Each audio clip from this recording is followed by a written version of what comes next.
Politics for a change. I received a request to make a video on this topic probably about 2 months ago from a generous supporter on Patreon. I think he is actually my single most generous supporter, but I assure you my opinions on the matter have not been corrupted by this money being stuffed into my pockets by my donors on Patreon. This is more or less the same opinion I had many months ago, but if I wasn't requested to make a video on the topic, probably nobody but my girlfriend would have heard me discussing this particular element of world politics right now. All right, is this unreasonable? Is it unreasonable for me to be talking about communism in the context of Corbyn and the, for him, disastrous outcome of the most recent election? I do not think it is unreasonable. This is a guy named Seamus Milne. I'm going to assume he prefers his first name pronounced Seamus. To quote this article from the FP titled Corbyn's Pet Stalinist, in a 2009 interview with his friend George Galloway on TalkSport Radio, Milne slipped into a form of wistful nostalgia for the former East Germany, familiar from such films as Goodbye Lenin, describing the fall of the German Democratic Republic as, quote, an important loss for many millions of people, close quote. In a column for The Guardian, written several years earlier, he argued that official communism, quote, for all its brutalities and failures, delivered rapid industrialization, mass education, job security, and huge advances in social and gender equality, close quote. Dig a little bit deeper. Here's another appointee who served as one of Corbyn's, right-hand men. I mean, these two guys, they really were standing to the left and the right of Corbyn and going through this process.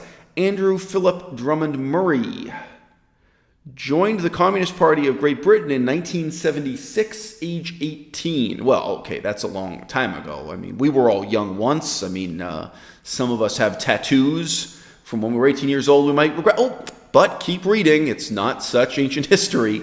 He became associated with its straight left faction. At this time, Murray became a close friend of Seamus Milne. In case you have a short memory, or in case my pronunciation is really terrible, that's this guy here who you saw just a moment ago on screen. So they were allies together in the same Communist Party extremist faction. Murray's allies during this period have been described by Francis Beckett as, quote, more extreme than most of the Stalinists I knew. The Stalinists were known as tankies, but Murray's lot were super tankies. Following the dissolution of the CPGB in 1991, he was a leader of the Communist Liaison Group, which itself dissolved in 1995, with Murray and its other members joining the Communist Party of Britain. See, this is not such ancient history.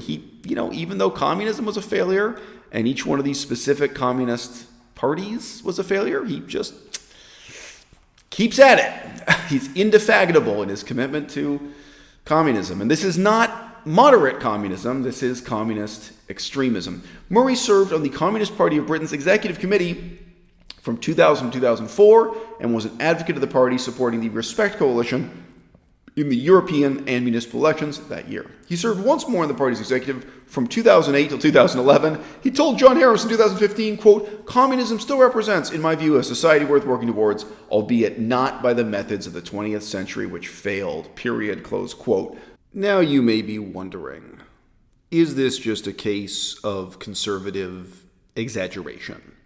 Might it be that the FP article with the headline screaming about Stalinism within Corbyn's camp of carefully selected advisors, could it just be an exaggeration? Well, apart from formal Communist Party affiliation, this guy Milne, there is a notorious editorial that he published with the Guardian newspaper. I did read the whole thing, but those of you who have been spending some time around the internet will pick up on the direction it's taking from this brief quotation here. It has become almost received wisdom to bracket Stalin and Hitler as twin monsters of the past century. Mao and Pol Pot are sometimes thrown in as an afterthought, and commonplace to equate communism and fascism as the two greatest evils of an unprecedentedly sanguinary era. How would the left respond if there were an equivalent article published by the Conservative Party trying to bail out and flatter Adolf Hitler. Now, again, you can read the whole article if you want to, but just from this quotation on screen, you can see precisely the direction it's taking. It is trying to offer an argument for the moral exceptionalism of Joseph Stalin, Mao Zedong, Pol Pot. It is trying to say that morally they are not comparable to Adolf Hitler. Well, what if somebody on the right wing who was closely associated with a candidate for Prime Minister of Britain or President of the United States, what if someone were making the equivalent excuses for Adolf Hitler? If they were making equivalent excuses for mass murder amongst right-wing extremists? Obviously, that would discredit the candidate. Obviously, that would raise fundamental questions of why did you choose this guy as your advisor, so on and so forth. Why was Corbyn so popular just a few years ago and less popular now? Really, the issue was Tony Blair.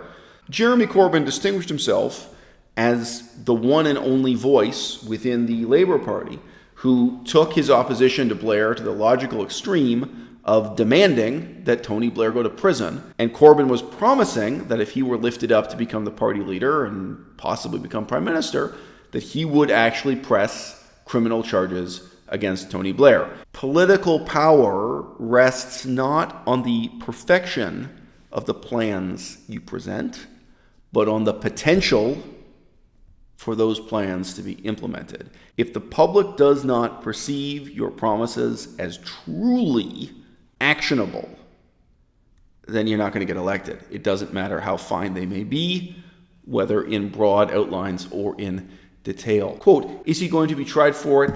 I don't know. Could he be tried for it? Possibly. Close quote. In Canadian English, that is what you would call waffling. As a politician, you can be right and you can be wrong, but don't ever waffle. What matters above all else is how actionable your opinions are, that people believe you can and will implement your promises, matters much more than however so utopian your ideals may be, whether in outline or in detail. Here's Jeremy Corbyn making the same mistake with his promises on education. Beneath the headline, he says, what I said was we would deal with it by trying to reduce the burden. We never said we would completely abolish it. Oh, this is much, much worse than mixed signals. It really would not be hard for me to find examples of you declaring that you were going to completely abolish it. Quote, the party's manifesto pledged to scrap university tuition fees altogether, making him popular with young people. Well, not popular enough to win the election, but we continue. Popular with young people, despite criticism from other quarters. But the manifesto made no mention of an amnesty on existing debt to the student loans company, which currently stands at £76 billion sterling. And, you start looking through the details, even of just the propaganda, and he doesn't really seem too confident or convincing with this himself. I do not think the British people felt that this was actionable, implementable, palpable, accomplishable, real. I think they felt they were being sold a platitude, and the kind of confusion, again, even just to go back to that subtitle. Well, I said we'd deal with it by trying to reduce the burden. We never said we completely abolish it. Yeah, you did. You were just saying that it was a human right, that there was going to be no tuition. You didn't just say that everyone would get 6 years of free university education. 6 years of free university education. You said you would pay them a salary while they were studying. You'd be paid wages while you were away studying. That's not just reducing the burden, that is eliminating. Well, what's this confusion? Where's this coming from? What's going on?